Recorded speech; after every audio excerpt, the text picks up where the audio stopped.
ఉండబోతుందట అనేది మరి ఇప్పుడు పరద మీదకి వచ్చింది చూడాలి.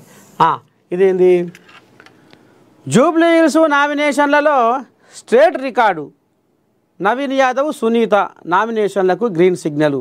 ఇక ఆయనకు కూడా వచ్చింది అనుకో, ఎవరికి లంకర దీపక్ కూడా గ్రీన్ సిగ్నల్ వచ్చిందట. ముగ్గురికి ఇప్పుడు గ్రీన్ సిగ్నల్ వచ్చింది. భారీగా నామినేషన్ల తిరస్కరణ జరిగిందట. ఇక కొన్ని కోళ్యాగలు ఇక మరి ఎట్ట నింపినాయో ఏం కాదో ఆతరబాదల కొన్ని కోళ్యాగలకు తిరస్కరణ అయిందట.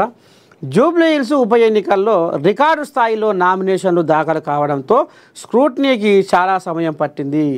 రికార్డు స్థాయిలో 321 నామినేషన్లు దాఖలు కాగా ఇది స్టేట్ రికార్డు. అయితే ఈ బైపోల్లో బరిలో ఉన్న కాంగ్రెస్ అభ్యర్థి నవీన్ యాదవ్, బీఆర్ఎస్ అభ్యర్థి మాగంటి సునీత నామినేషన్లు ఆమోదం పొందాయి. ఇంకా ఈ నవీన్ కోల్యాగా కూడా కొద్దిగంత ఏదో ఆదరవాదర నింపినట్టుగా అనేది కొద్దిగంత అనుమానం ఇప్పుడు అది కూడా సాపుగా పోయిందట తవ్వ. ఇక ఈమె